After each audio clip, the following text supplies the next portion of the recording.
You have to pick one and paste it here. Either it is suitable for human or man or woman. Whichever you choose, you have to paste it here. I have chosen gentle. So I thought that both men and women are equally gentle. So I have pasted it here.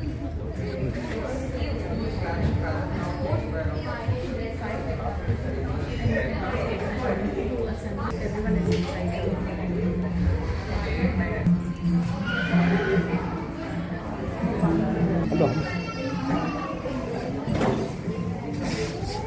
Thank you. Yeah. So video is taking. Oh, you want a video? Okay.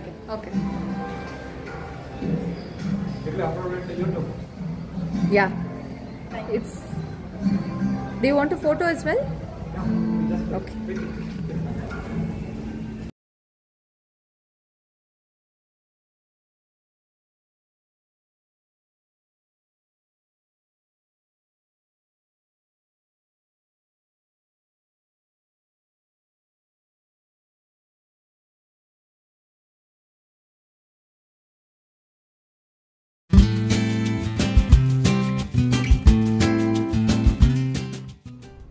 Hi, welcome to a fresh look at feminism on March 16th between 4 and 7 at Phoenix International Academy. At this event, we will have installations, discussions, activities, skits, and finally a panel discussion. In the panel discussion, you will hear what our Indian Constitution offers to women. A social activist will share her insights about how to bring up a generation without gender bias. And a photographer will share his thoughts on how feminism is actually a face of humanism. We look forward to having your participation and your support. Please do come. I am sure that we will all have a good time. Thank you.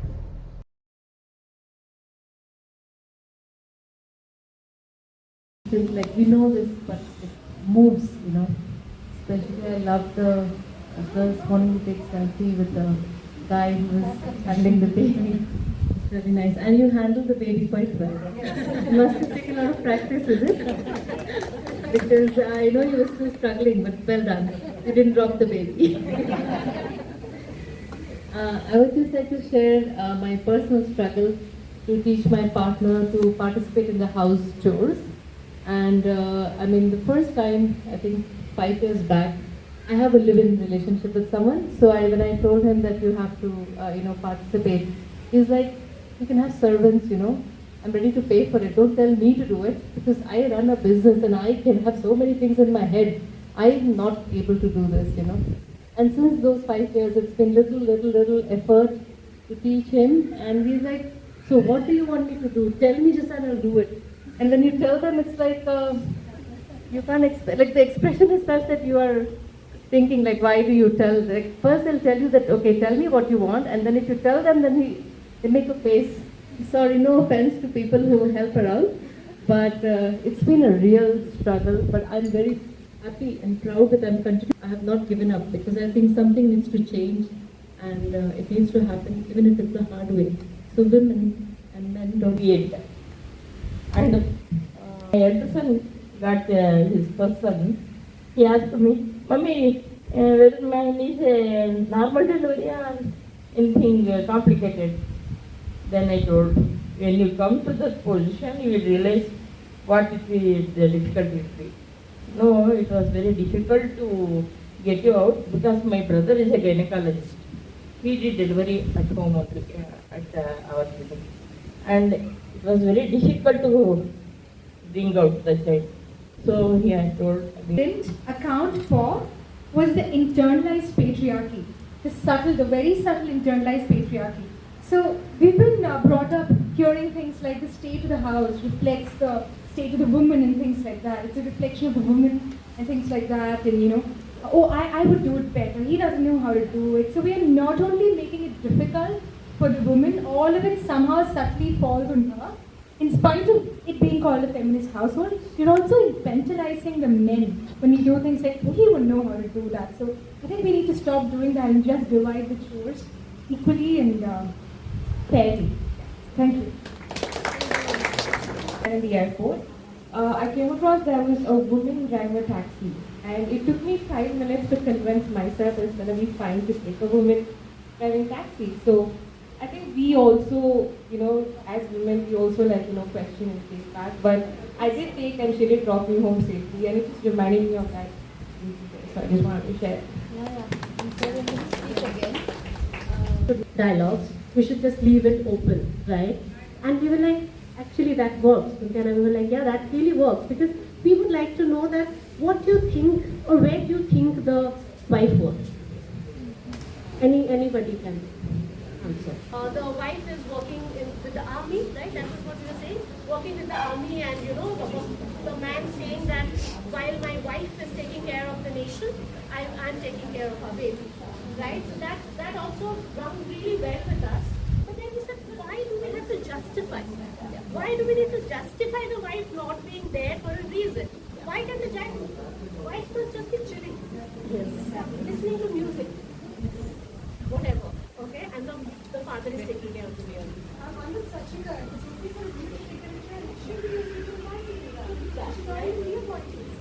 So yeah, I mean, any thoughts on that? Is Hyper with whatever. He never offered, I never asked him to share the duties.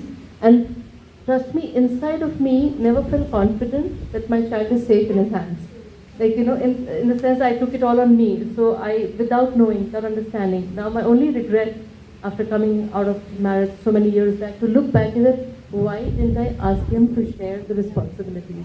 I did it very bravely, and it sounds like wow, was unkind to me, or I was very comfortable with the thought of this. But the thing is that where my needs began, his needs had stopped there. Like for us, there was no match, and we had no conversation together. It was just family keeping us together, and I didn't want to have that kind of life. Then we women have. For example, if he has the desire to go on a long ride, after watching a movie, wherein and even have a same desire to do the same thing. But I can't do it because, again, thanks to the society, thanks to the people, thanks to the radio, thank you very much. And again, I need to break, I need to ask the permission, I need to take a stigma, all these people. But if the man decides, he is a musafir, he is a traveler, he can do it. wanderlust. Yes, yeah, at the end of the day. Again, of course, I don't say that the man doesn't have a responsibility, man doesn't have a biases, they do have, but a certain extent.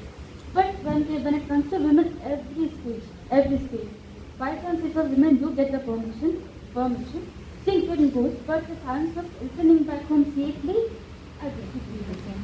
Yes, of course, how much income tax you are supposed to pay. Again, that is the lady at the end of the day. Yes. Again, more than 10 people do business. My God, I haven't seen a best businesswoman than my mom. No one. As I go to a vegetable vendor, women, Indian women, she's the best marketing person. And not in a good way, Again, she saves the men's money, whatever they call men's money. Yeah, again, it has been saved. Again, when it comes to child, we call it sensitivity. Sensitivity does not only belong to women. Sensitivity have different emotions also. Again, in Kannada, we have a beautiful saying. It is called as ಹೆಣ್ಣಿಗೆ ಗಂಡೆಂದರೆ ಪ್ರಶ್ನೆ ಗಂಡಿಗೆ ಹೆಣ್ಣೆಂದರೆ ವಿಸ್ಮಯ. It means for a woman, men is always a question mark. For a man, women is always a wonder. Why does she overthink? I mean, for a man, for a woman, a girl, for a man, why does he not think? That is a question. Like we think too much and Outside, which we had reached out to students, 12 and 13 years old and 19 and 20-year-old girl and boy students, okay? And we asked them what women can do, okay? And they have written there in those cards what women can do. And we would really want, as a team, we would really want you to take those and read it and see the world that they want. And why I brought this here is, there's a 12-year-old girl. I don't know who will get that card, so that's why I'm saying. A 12-year-old girl has written, women can go out at night safely. Wow. Okay? So let's create that world for them. How many of ever people we are in this room, let's take the pledge to create that world for that 12-year-old girl, where she can walk out of the house safely, 8 o'clock, 9 o'clock, 10 o'clock, 11 o'clock. Very different, and this is not about equality, it's about being sensitive. So this is, I'm quoting a doctor, okay, and if anybody who's from medical field would agree with this, that science has actually really discriminated because all medicines are made for man. Woman's body is so different. The doctor said that a man's hormone, a normal man's hormone, does not change in life throughout. It stays the same, it doesn't peak up and down. A woman's hormones changes 3 times in a month. There is a happy, sad and okay time, and then you have pregnancy, and then puberty, and then menopause, which is like your brain rewires again. You are a different and a new person. And nobody talks about it. Menopause is still a new subject which is getting now studied properly. Yeah. I'll come.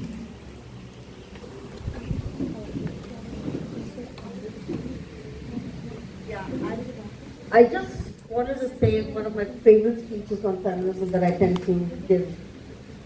It's about, in a way, it's to let women know. I don't know if you guys have all read Lean In by Sheryl Sandberg. Anyway, Sheryl Sandberg is the CEO of Pepsi or Coca-Cola or whatever, and she wrote this book about feminism. And it's a very interesting bit that's in her book that I would like people to take away if you can. It's a lot. I mean, I think that what y'all are trying to portray is great, and it's a struggle that's going to go on forever and ever. But it's beyond all this, or help at the house, do this, those are basic shit that the men just don't get, but let's not even go there, right? But there is a lot more to feminism than beyond all this help at the house, help this, blah, blah, blah. It's these subtle things of feminism that it seems like, I think women need to get it as well. It's not just the men, men definitely are far, far from even recognizing it. It is about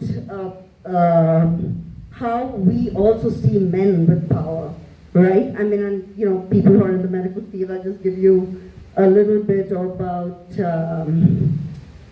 what happens in the clinic. I mean, you know, I'm a family physician. I work mostly with female docs and everybody else.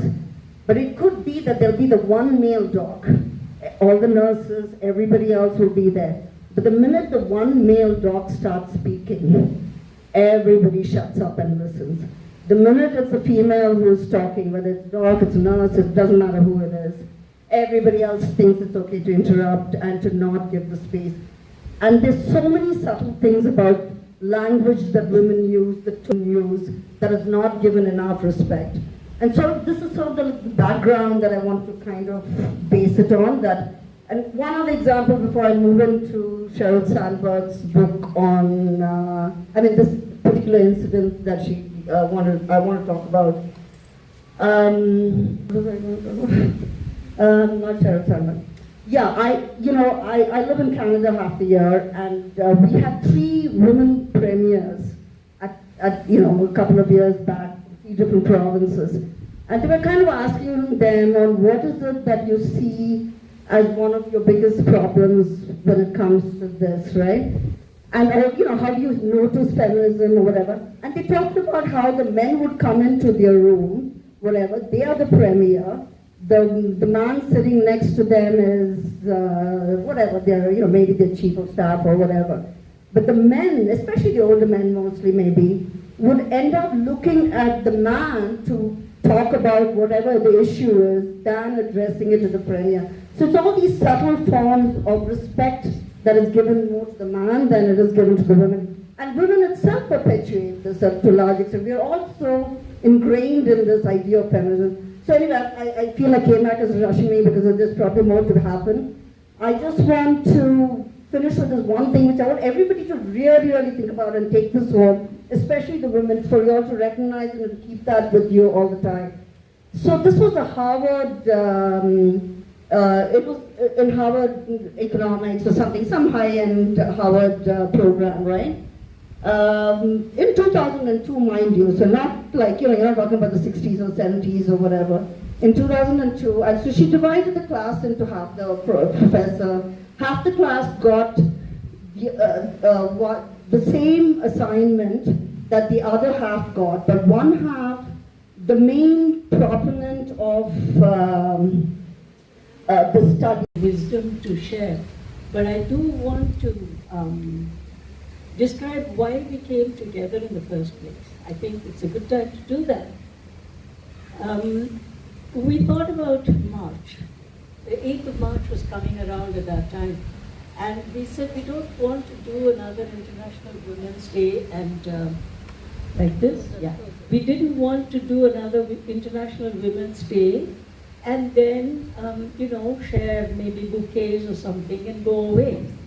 It was our intention to put together something soon after the bouquets had wilted and talk about what is it that we in Mysore, as we should be doing everywhere in every community, what is it that we can do?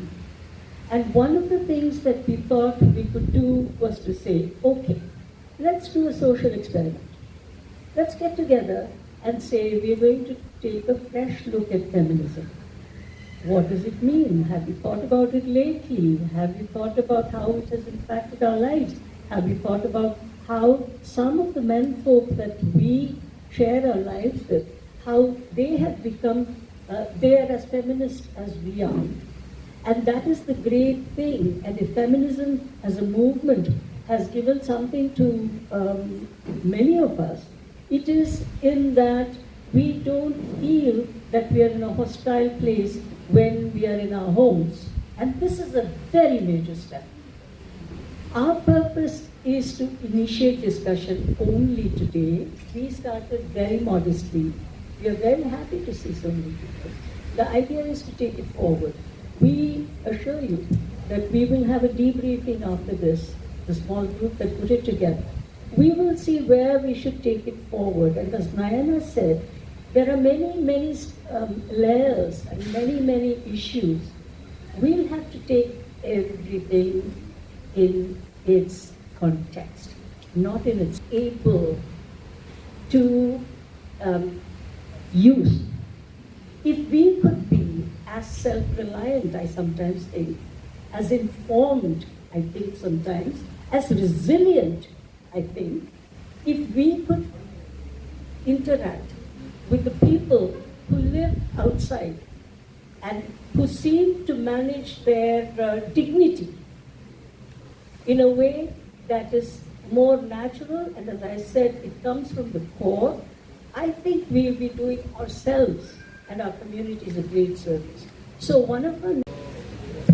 Thanks to Phoenix International Academy, particularly to Kamakshi Mohan Raj, and all of you for organizing this and giving me an opportunity. The context is very interesting. The feminism, humanism, constitutionalism is the context. Feminism is working in these contexts, but at the same time, it is, going beyond. I heard the word breaking the glass ceilings, but simultaneously there is breaking necks, spirits, and opportunities of women. It is still continuing, and therefore it is in this context that we have to understand and discuss feminism. Well, in history, world of women was matriarchal to start with. She was the person who was controlling things. But the birth of the animal called husband, destroyed this order, and in effect, might is right. That became the principle. patriarchal, male-dominated world order came into existence. Endless subordination, endless exploitation, continuing till this day, has been there since then. What is the moksha, the liberation? The liberation, started with modernity, where not might becomes the right, but right becomes the might through the constitutional order. Through the constitutional order, right becomes the might, and that is the way international constitutional order, international humanitarian human law order, humanism, and nationalism, which stands for a constitutionally guaranteed human rights and order. So our constitution has done a beautiful job. It has gender equality is a very major principle in the Indian constitution, and according to Article 14, it guarantees equal rights. Our fundamental rights, Chapter 3 of the Indian Constitution, guarantees equal rights to men and women. That is first thing. Then comes exceptions. And in job they reserve for women because it is needed. Article 51A, duties of the Indian citizen. 51A, one particular duty, E or F, it emphasizes we must, citizen has a duty to renounce practices which are derogatory to women. Women ಗೆ ಅವಮಾನ ಮಾಡುವಂಥ practices ಕೈ ಬಿಡಬೇಕು. It is to the Indian Constitution, which happened around 1992-93 in India. And what they did, they reserved position for women in political offices at this local self-government level. Local self-government level, position husband comes in. What does my wife know? And therefore, I will attend. I will solve the problems of the panchayat. So, constitutional amendment done in 2023, 2 years ago. What is it? Women's reservation for women in legislatures and parliament of the country. Parliament and legislature. 33% reservation. 1,000 women leaders of the world gathered. They have listed out 12 items in which progress for women have to be attended. Adequate women caring services, then you cannot expect women in the public field to function better. Constitutional order. The constitution is there as a book for minds, and we have to practice the constitution of equality and such things. Those things won't happen, otherwise it is in the book, but thank God these days. ನಮಸ್ಕಾರ. ನನಗೆ ಕೊಟ್ಟಿರುವಂತಹ ವಿಷಯದಲ್ಲಿ nutrition ಬಗ್ಗೆ, play ಬಗ್ಗೆ ಎಲ್ಲ ಕೊಟ್ಟಿದ್ದಾರೆ. ಆದರೆ ನನಗನ್ಸೋದು ಇಲ್ಲಿ ಸೇರಿರುವಂತಹ ಏನು ಇಲ್ಲಿರುವಂತಹ ಸಭಿಕರು ಏನಿದ್ದೀರಿ ಅವ್ರಿಗೆ ಈ ನ್ಯೂಟ್ರಿಷನ್ದು ಇದ್ರದ್ದೆಲ್ಲ ಈಗಾಗಲೇ ಸಾಕಷ್ಟು, ಏಕೆಂದರೆ ಅದು ತೀರಾ ರೂರಲ್ ಏರಿಯಾಗಳಲ್ಲಿ ಮತ್ತೊಂದು ಕಡೆಗಳಲ್ಲಿ ಅದು ತುಂಬ, ಅಂದರೆ ಒಂದು ಫುಡ್ ವಿಚಾರ ಆಗಿರ್ಬೋದು, ಮತ್ತೊಂದು ಇದೆಲ್ಲ ದೊಡ್ಡ ಡಿಸ್ಕ್ರಿಮಿನೇಷನ್ ನಮ್ಗೆ ಅಲ್ಲಿ ನೋಡುವಂತಹದ್ದು. ಇಲ್ಲೆಲ್ಲ ಇರುವಂತಹದೇ ಒಂದೊಂದು ಮಕ್ಕಳು, ಎರಡೆರಡು ಮಕ್ಕಳು, ಹಾಗಾಗಿ ಎಲ್ಲರನ್ನೂ ಅಷ್ಟೇ ಸಮಾನವಾಗಿ ಸಾಕಿರ್ತೀವಿ. ಆ ಥರದ ವಿಚಾರಗಳಿಗಿಂತ ನಾವು ಹೇಗೆ ನಮ್ಮ ಹೆಣ್ಮಕ್ಳನ್ನ ಬೆಳೆಸಬೇಕು, ನನ್ನ ಪ್ರಕಾರ ನ್ಯೂಟ್ರಿಷಿಯಸ್ ಅಂದರೆ ಬರೀ ಫುಡ್ಡಲ್ಲಿ ಮಾತ್ರ ಅಲ್ಲ, ನಾವು ಹೇಗೆ ಅವರನ್ನ ತಯಾರು ಮಾಡ್ತೀವಿ ಹೆಣ್ಮಕ್ಳನ್ನ ಅನ್ನೋದ್ರ ಮೇಲೆ ನಾವು ಆ ಮಕ್ಕಳುಗಳು ಎಷ್ಟು ಒಳ್ಳೆ ಜಗತ್ತನ್ನ ನಾವು ಇಲ್ಲಿ ಸೃಷ್ಟಿಸಬಹುದು ಅನ್ನುವಂಥದ್ದನ್ನ ನಾವು ತೆಗೆದುಕೊಳ್ಬಹುದಾಗಿದೆ. Why we all should be feminist ಅಂತ ಅನ್ನೋದ್ರ ಬಗ್ಗೆ ಫಸ್ಟ್ ನಾವು ನೋಡಿದ್ವಿ. ಯಾಕೆಂದ್ರೆ ಯಾಕೆ ನಾವು ಫೆಮಿನಿಸ್ಟ್ ಅಂತ, ಹೌದು ಜೆಂಡರ್ ಈಕ್ವಾಲಿಟಿ ಅನ್ನೋದು ಒಂದು ಪದ ಹೇಳ್ಬೋದು, ಫೆಮಿನಿಸ್ಟ್ ಅಂತ ಅನ್ಬೋದು, there should not be a discrimination between the men and the women ಅನ್ಬೋದು, ಇವೆಲ್ಲವನ್ನ ನಾವು ಹೇಳ್ತೀವಿ. ಯಾಕೆ ಆ ಪದವನ್ನ ನಾವು ಬಳಸ್ತೀವಿ ಅಂದ್ರೆ, ಒಂದು ಉತ್ತಮವಾದ ಜಗತ್ತನ್ನ ನಾವು ನೋಡಬೇಕು ಅಂತ ಅಂದ್ರೆ, ಒಂದು ಹೆಲ್ದಿ ಸೊಸೈಟಿ ನೋಡಬೇಕು ಅಂತ ಅಂದ್ರೆ, ಆಗ ಫೆಮಿನಿಸಮ್ ಅನ್ನೋದನ್ನ ಪ್ರತಿಯೊಬ್ಬರು ತಿಳ್ಕೊಳ್ಳೇಬೇಕು ಅನ್ನುವಂತಹದಕ್ಕೋಸ್ಕರ ನಾವು ಇದನ್ನ ಅರ್ಥ ಮಾಡ್ಕೊಳ್ಬೇಕಾಗಿದೆ. ಅದರಿಂದ ನಾವು ಏನು ಮಕ್ಕಳನ್ನ, ನಮ್ಮ ಹೆಣ್ಮಕ್ಳುಗಳನ್ನ ಹೇಗೆ ತಯಾರು ಮಾಡೋದು ಅನ್ನುವಂಥದ್ದು. ಯಾಕಂದ್ರೆ ನಮ್ಮ ಅಜ್ಜಿ ತಾತ ಅಥವಾ ನಮ್ಮ ಅಜ್ಜಿ ಮುತ್ತಜ್ಜಿ ನಮ್ಮಮ್ಮ ಅನುಭವಿಸಿರೋದನ್ನ ಬಿಟ್ಬಿಟ್ಟು ನಮ್ಮ ಕಾಲದಲ್ಲೇ ನಾವು ಸಾಕಷ್ಟು ಬದಲಾವಣೆಗಳನ್ನ ನೋಡ್ಬಿಟ್ಟಿದ್ವಿ. 1960s 70s ಅಂದ್ರೆ ಹುಟ್ಟದ ಮಕ್ಕಳೆಲ್ಲ ನಾವು ನಮ್ಮ ಕಾಲ ಮೇಲೆ ನಿಂತ್ಕೋಬೇಕು ಅನ್ನುವಂಥದ್ದನ್ನ ಮಾತ್ರ ಚೆನ್ನಾಗಿ ಕಲ್ತಿದ್ವಿ. ಹಾಗಾಗಿ ನಮ್ಮ ಒಂದು ಈ 60s 70s ಆದ್ಮೇಲೆ ಹುಟ್ಟವರೆಲ್ಲ ಯಾಕೆ ಒಂದು ಇಂಡಿಪೆಂಡೆಂಟ್ ಆಗಿರ್ಬೇಕು, ಯಾತಕ್ಕೆ ನಮಗೆ ಜಾಬ್ ಬೇಕು ಅಥವಾ ನಮ್ಮ ಅರ್ನಿಂಗ್ಸ್ ಇರಬೇಕು, ಇದ್ರ ಬಗ್ಗೆ ಎಲ್ಲ ಸಾಕಷ್ಟು ಯೋಚಿಸಿ ನಾವು ಅರ್ಬನೈಸರ್ ಮಾತ್ರ ಅನ್ಕೋಬೇಡಿ, ರೂರಲ್ ಏರಿಯಾಗಳಲ್ಲೂ ಹೆಣ್ಮಕ್ಳುಗಳು ಮುಂದೆ ಬಂದು ಓದ್ಲಿಕ್ಕೆ ಪ್ರಾರಂಭಿಸ್ಬಿಟ್ಟಿದ್ವಿ. ಆದ್ರೆ ಹಾಗಾದ್ರೆ ನಾವು ತಪ್ತಾ ಇದ್ದೀವಿ, ಎಲ್ಲಿ ನಾವು ಇನ್ನೂ ಸಾಕಷ್ಟು ಅವ್ರಿಗೆ ಎಲ್ಲಿ ಬಲವನ್ನ ನಾವು ಕೊಡ್ತಾ ಇಲ್ಲ ಅಂದಾಗ ನಮ್ಗೆ ತುಂಬಾ ಬಹಳ ಮುಖ್ಯವಾದ ಕಾಡೋದು ಚಿಮಮಂಡ ಹೇಳಿರುವಂತಹ ಮಾತುಗಳು. ಆಕೆ ಒಬ್ಬ ನೈಜೀರಿಯಾ ಹೆಣ್ಮಗಳು. ಆ ಹೆಣ್ಮಗಳು ಒಂದು 12-13 ಫಾರ್ಮುಲಾಸ್ ಕೊಡ್ತಾಳೆ. ಇದನ್ನ ಇಟ್ಕೊಂಡು ನಾವು ಹೆಣ್ಮಕ್ಳನ್ನ ಬೆಳೆಸಿದ್ರೆ ನಾವು ಎಷ್ಟು ಉತ್ತಮವಾಗಿ ನಾವು ಈ ಜೆಂಡರ್ ಇನ್ಇಕ್ವಾಲಿಟಿ ಅಂತ ಏನ್ ಹೇಳ್ತೀವಿ ಅಥವಾ ಫೆಮಿನಿಸಮ್ ಯಾಕೆ ಬೇಕು ಅಂತ ಹೇಳ್ತೀವಿ, ಇದಕ್ಕೆಲ್ಲ ಉತ್ತರವನ್ನ ಅವಳು ಕೊಡ್ತಾ ಹೋಗ್ತಾಳೆ. ಸೊ ಅದನ್ನ ಇಟ್ಕೊಂಡು ನಮ್ಮ ಭಾರತಕ್ಕೆ ಯಾವ ತರ ನಾವು ಅದನ್ನ ಬದಲಾವಣೆ ಮಾಡ್ಕೊಳ್ಬಹುದು. ನಮ್ಮಲ್ಲಿ ಎಲ್ಲರೂ ಮಾಡುವಂತಹದ್ದು ಏನಪ್ಪಾ ಅಂತಂದ್ರೆ, ನಾನು ಮುಖ್ಯ ಅನ್ನುವಂಥದ್ದನ್ನ ನಾವು ಹೆಣ್ಮಕ್ಳು ಅರ್ಥ ಮಾಡ್ಕೊಳ್ತೇವೆ. ಮನೆಗಳಲ್ಲಿ ಯಾವಾಗ್ಲೂ ನಾವು ಏನೇ ಒಂದು ಮಾಡ್ಲಿ ಎಲ್ಲ ಗಂಡನಿಗಾಗಿ, ಮಕ್ಕಳಿಗಾಗಿ, ತಂದೆ ತಾಯಿಗಾಗಿ ಅಥವಾ ಅಕ್ಕ ತಂಗಿರಿಗೆ ಈ ತರ ಮಾಡ್ತಾ ಹೋಗ್ತೀವಿ ಅಷ್ಟೇ ಹೊರತು ಇದು ನಾನೂ ಮುಖ್ಯ ಅನ್ನುವಂಥದ್ದನ್ನ ತಿಳ್ಕೊಂಡಿಲ್ವಲ್ಲ, ಅದನ್ನ ಬಹಳವಾಗಿ ನಾವು ಮಕ್ಕಳಿಗೆ ಕಲಿಸ್ಬೇಕಾಗುತ್ತೆ. ಯಾಕ್ರಿ ಬೇಕು? ನನ್ಗೆ ತುಂಬಾ ಆಶ್ಚರ್ಯ ಆಗ್ತಿರುತ್ತೆ. ನಾವು ಮಕ್ಕಳಿಗೆ ನೀನೇನಾದ್ರೂ ಕಲ್ಪಿಸ್ಕೊಂಡು ಹೇಳು, ಜೆಂಡರ್ ಇಕ್ವಾಲಿಟಿನೋ ಅಥವಾ ಒಂದು ವಿಮೆನ್ ಇದ್ರದ ಬಗ್ಗೆ ಏನಾದ್ರು ಒಂದು ಹೇಳು ಅಂತ ಅಂದ ತಕ್ಷಣನೇ ಅಲ್ಲಿ ಅವಳು ಒಂದ್ ಕಡೆ computer. By the outskirts of Mysore, we saw a couple of women standing under a tree in the middle of the night, and he asked the driver, "What are they doing?" They were like, "They are the women who have forced out of home, or they have been through some kind of horror. They ended up on the streets." He said, "This is not right. We should do something about it." So they built a foundation, an organization to save those women, to teach them to make livelihood on their own, to be strong. And Sumanaji has been a part of that Shakti Drama for a very long time. And he has been evidence and also the lawyer for a lot of intercaste and interreligious marriages in Mysore. So coming to, I come from a long lineage of strong and incredible women. So I know some of their names and I have heard stories about few of them, and most of them I don't know. When I go back to my village, they tell me that I have a nose of my great-great-grandmother. I'm like, oh, bad.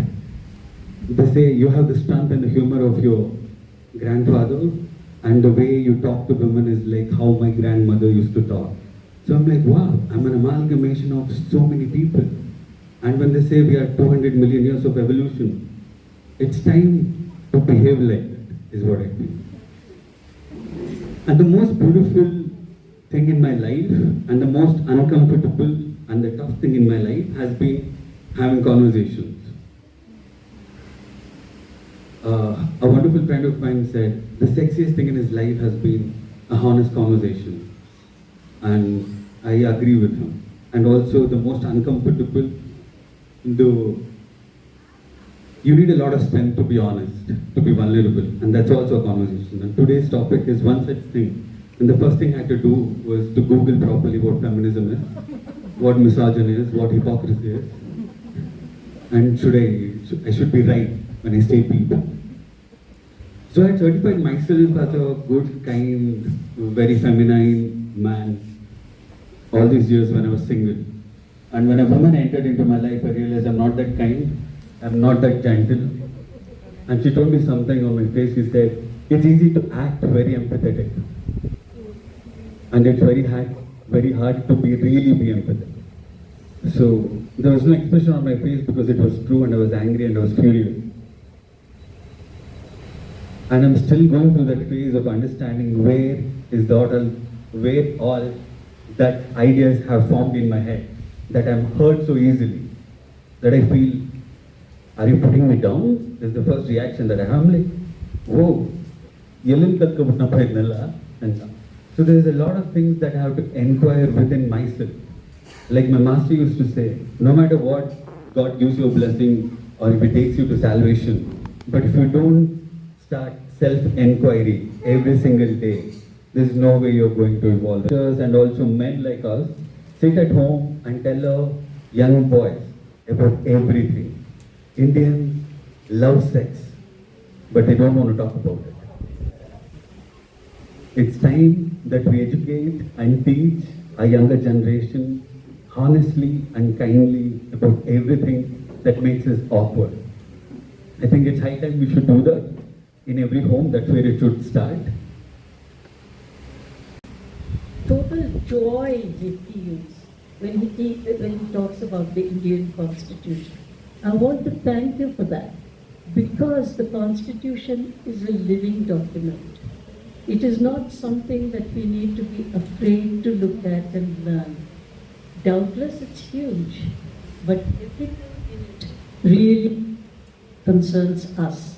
And Professor Umapati today set out for us that we can take as women, we can take as men who are feminists and men who strive to be equal to women in their search for a just and fair life. So first of all, thank you very much, Professor Umapati. It's not by chance that I invited him to be on this panel. He is going to have to guide us further as we move in this process. This is not a one-off thing for you, Umapati Avaru. You will have to guide us as time goes on. So thank you very much. And I hadn't had the pleasure of meeting Sumana Avaru. Today I experienced in the way that she talked that nothing big happens unless you feel the truth and you are completely passionate about not on what it is that you are looking for. It's the passion that defined Sumana's speech today. And I do want to acknowledge one thing, which is that in India, we are so comfortable with the variety of languages, with the number of different kinds of people. We are just really in a paradise of variety when we are living in India. And so today, even though I lost some of the finer points perhaps of what Sumana Avaru spoke, the main ideas came through very, very well. And that is the magic of our diversity in India. We are able to listen to somebody who doesn't speak our language metaphorically and quite in the direct sense. We are able to listen to diverse voices. We are able to listen, and we have to do that much, much more today than ever before. And to that extent, I do want to thank you for pointing out that we don't have to be super anything. We don't have to be superwomen. This was a very important takeaway point for me. So for that, thank you very much. We don't have to fight for the most ordinary, simple things that are ours. We just need to be sensitized. We just need for our families to support us. We just need to make our families support us. We don't need to wait for them to support us. We need to work together. We need to work bravely. We need to work courageously. And we need to do this with knowledge that it is ours. And finally, thank you very much, Sauharda. Our reason for bringing Sauharda was the direct way in which he is able to talk to all of us. And the vulnerability that Sauharda brought today to his presentation is really the sort of thing that speaks to the empathy aspect that we all need when we talk about feminism. If feminists have to be strident, then it's not a good world.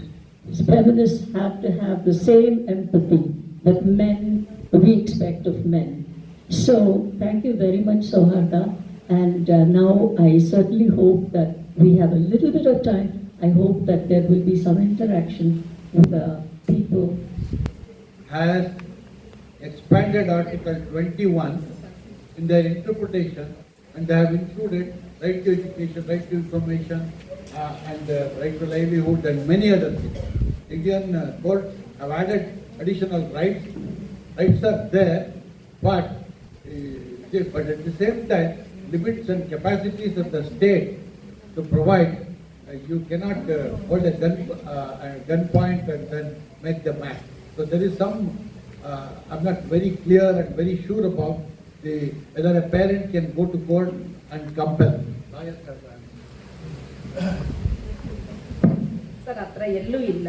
ನೀವು ಕಡ್ಡಾಯವಾಗಿ education ಅಂದ್ರೆ ಈ formal ಸ್ಕೂಲ್ಸ್ಗೆ ಹೋಗ್ಬೇಕು ಅನ್ನೋದಿಲ್ಲ. ನಿಮ್ಗೆ ನೆನಪಿರ್ಬಹುದು ಮದನ್ ಗೋಪಾಲ್ ಅಂತ ಅಂದ್ಬಿಟ್ಟು assistant commissioner ಇದ್ರು. ಅವ್ರ ಮಕ್ಕಳುಗಳನ್ನ ಅವ್ರು ಯಾವತ್ತೂ ಸ್ಕೂಲಿಗೆ ಕಳಿಸ್ತೀವಿ.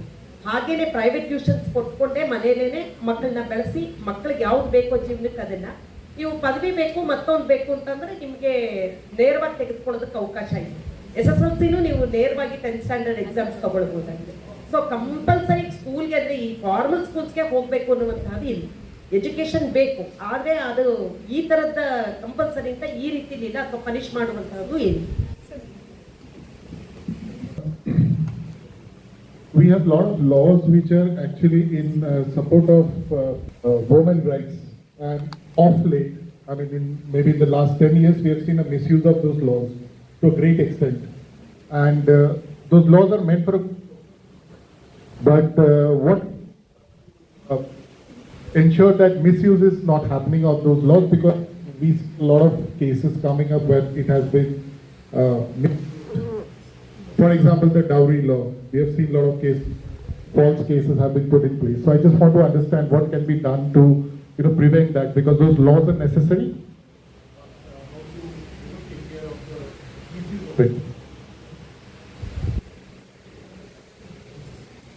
Stupid dowry law or violence against women, even POXO type, whatever, they are interpreting it based upon facts, and they say men also need to be protected against misuse of these laws. Law is always good when it is used. Anything misused becomes very dangerous, and they are there. For example, now let us reserving seats for women in the bus there. But one spoke about the blues and the pinks. There's a reason behind why they made it. It seems the blue is symbol of longevity, and also it's symbol of health.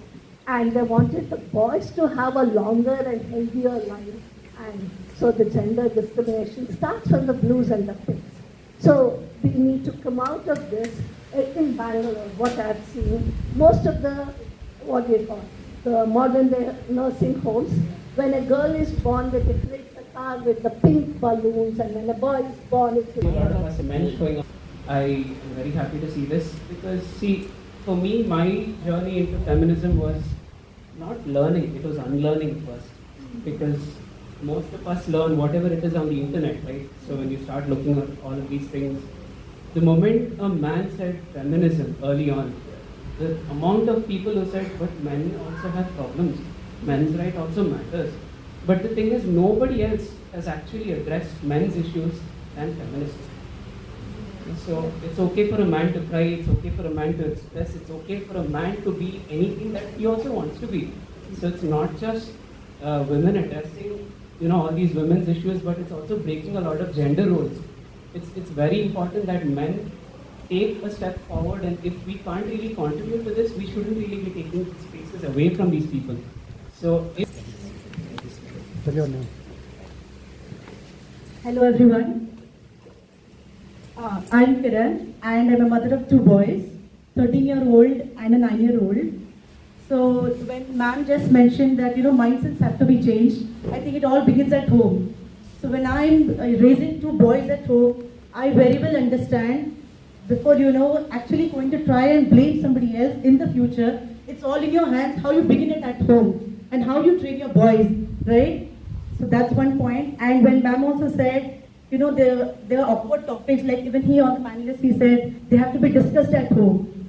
So I think that's a very important point. And recently when my son had a science exam, I was really happy to see topics like menopause, menstruation, and all of this in the 8th standard textbook. So it's I mean, I think we should normalize these things, and boys should also be able to come and talk to us so that it becomes easier for them in future to discuss this with their girlfriends, partner, and become more understanding of their wives in future. That's what I think. We have to, obviously, AMAC had thanked the panelists, but we have a small token of appreciation for them. So we will make it reach to what it is today. Obviously, thanks to Tejaswini, who's the principal of Phoenix International Academy, where you're sitting today. Extremely sorry that she couldn't make it. She had some family emergency she had to attend. Charita is here, so on behalf of everybody, thank you, Charita, for so generously giving us the school premises, and thank you so much. This means a lot. Thank you to all our volunteers, our tribe that we call Gayatri.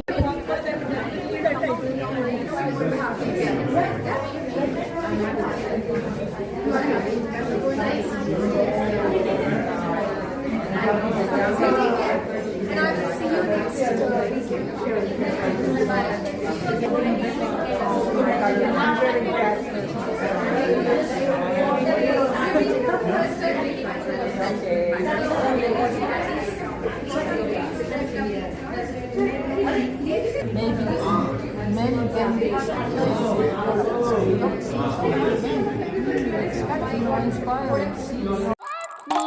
Maybe